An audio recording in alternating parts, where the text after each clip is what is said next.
ini ya, ini generasi X dan baby boomer ini pengen saya lakban aja mulutnya ini. Ngeritik Gen Z. Loh, Gen Z itu produkmu. Siapa siapa yang memberi Gen Z itu gadget? Siapa? Ya ibu mereka beli sendiri. Itu. Ya. Terus mereka terus menggunakan gadgetnya terus dimarahi. Lah, kenapa kamu kasih? Ya.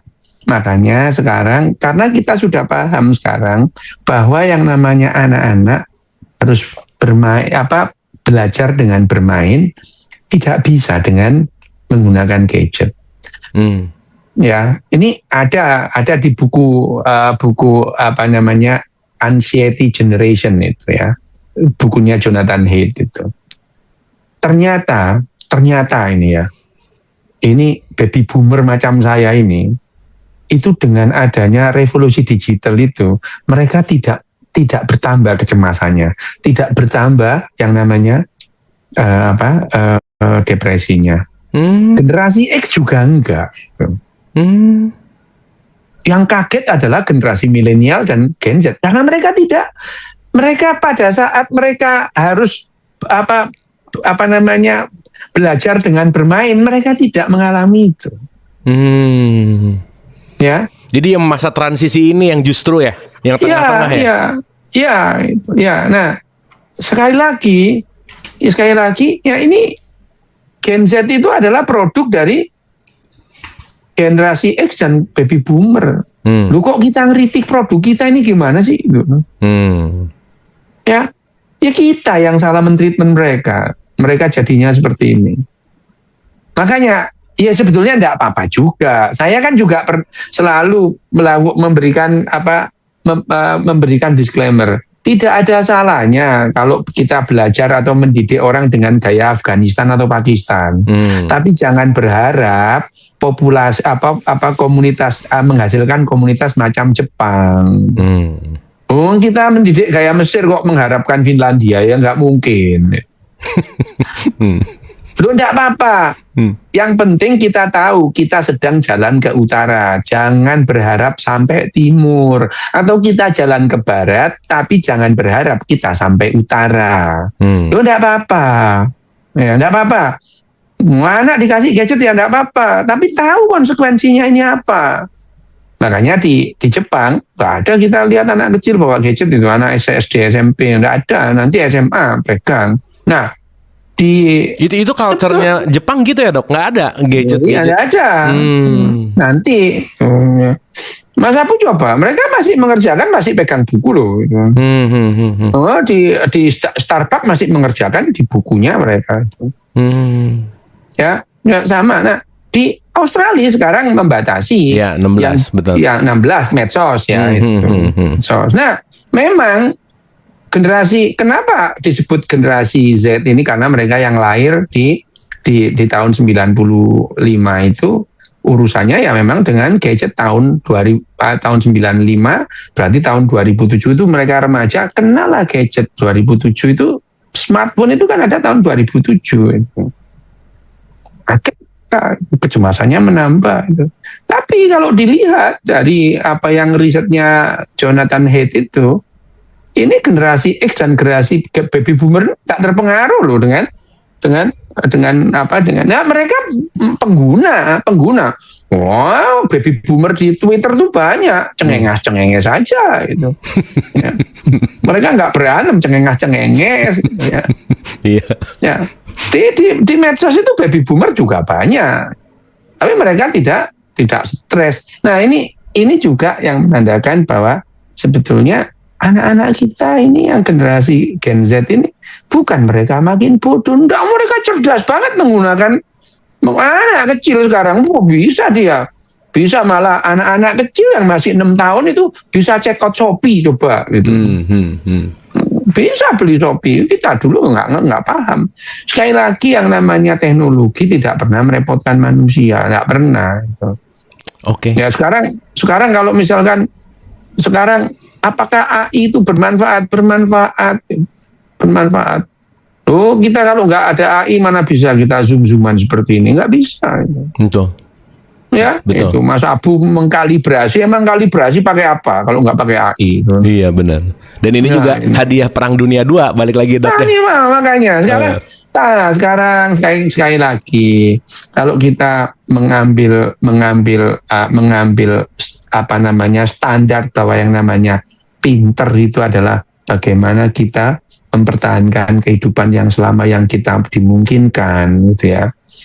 Berarti semakin kita bisa bekerja sama sekarang, karena dengan bekerja sama kita bisa memperpanjang usia hidup kita, di samping kita memperpanjang usia bareng-bareng gitu. Kerjasama.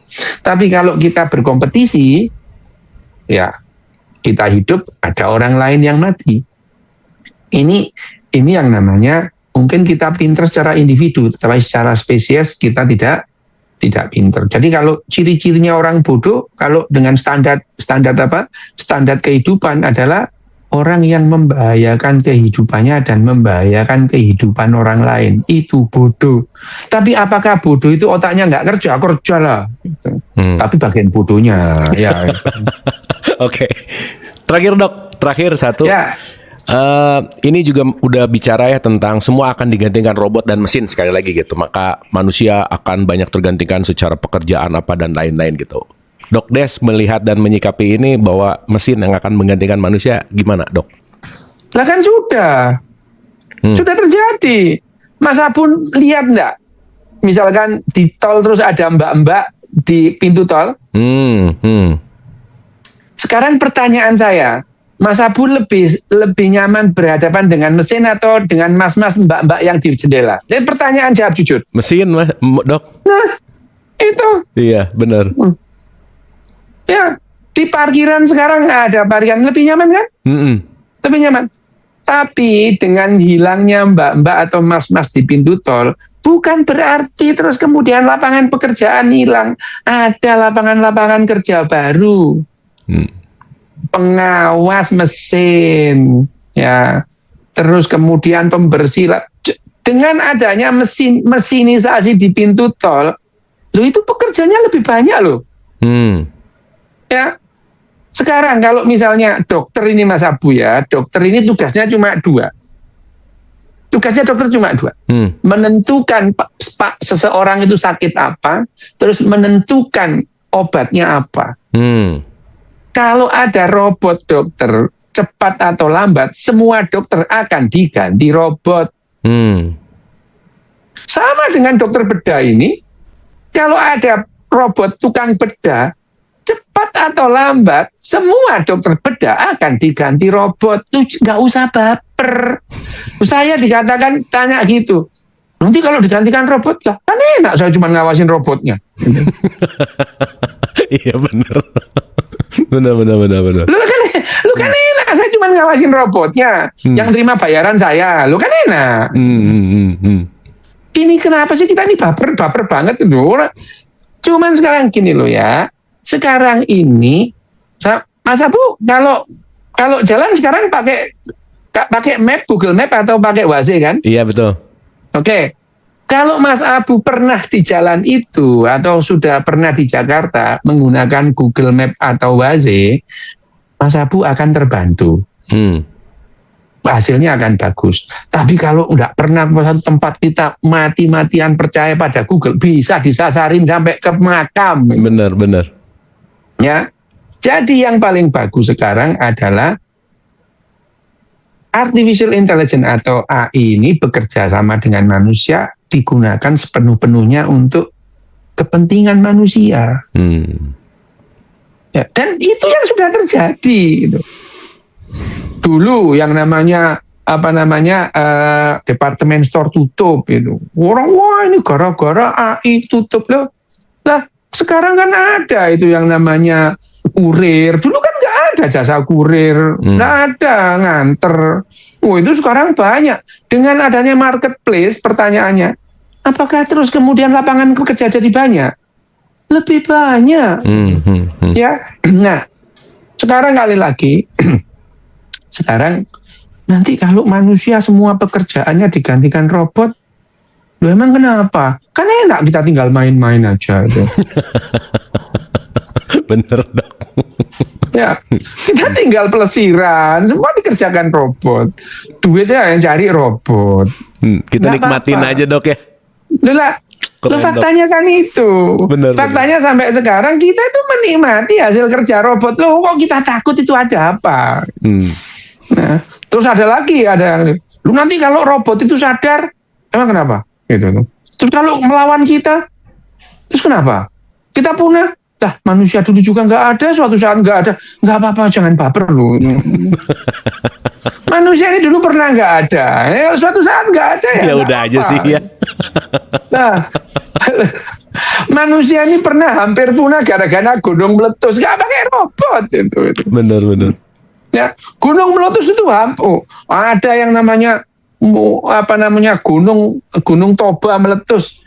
Diperkirakan jumlah manusia sisa 1.500, hampir aja lo punah itu.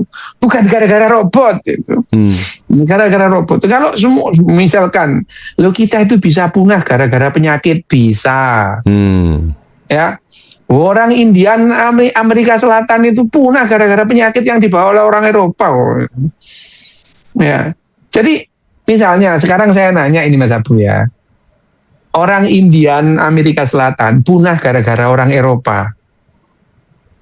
Loh, apa bedanya manusia ini punah gara-gara robot? Bener. Sama-sama punah ya. Sama-sama punahnya. Keren dok. Mantap dok. Ya ini ya, makanya ini jangan baper. Jangan baper. Thank you. Kita tepuk tangan dulu dong buat Dok Des. Dok, thank you ya dok. Nih, Ya, Mas. fresh banget ya teman-teman. Terima kasih juga udah join malam hari ini. Seperti biasa Ya. Dok, penutup sedikit aja final statement untuk bedes bodoh nih. Iya dok. Ya sekali lagi kecerdasan itu adalah bagaimana kita bisa mempertahankan kehidupan selama yang dimungkinkan. Kalau dengan menggunakan dasar kehidupan yang ini, orang bodoh adalah orang yang membahayakan kehidupannya dan membahayakan kehidupan orang lain. Itu adalah orang bodoh, gitu ya. Terlepas dari IQ-nya berapa. IQ 70 kalau dia dilatih pinter, dia akan jadi pinter. IQ 140 kalau dilatih goblok, dia akan jadi goblok, gitu ya. Ya, jadi pinter adalah orang pinter adalah dia dilatih untuk pinter, orang bodoh dia dilatih untuk menjadi bodoh. Maka jadilah kita orang pinter. Kenapa? Dengan orang pinter kita akan bisa mempertahankan kehidupan kita selama yang kita memungkinkan dan mempertahankan kehidupan manusia selama yang dimungkinkan dalam perjalanan ini. Jadi bodoh juga nggak apa-apa lah ya itu. Oke, thank you dok. Terima kasih. Sekali lagi kita tepuk tangan buat Dr. Rio Hasan. Terima kasih banyak dok. Inspiring banget. Terima kasih dan terima kasih. Oke teman-teman, semoga nanti dapat lagi jadwal Dok Des ya, as soon as possible kita berdialog negatif lagi. Tapi poinnya 2 sih kalau hari ini ya, jangan baper.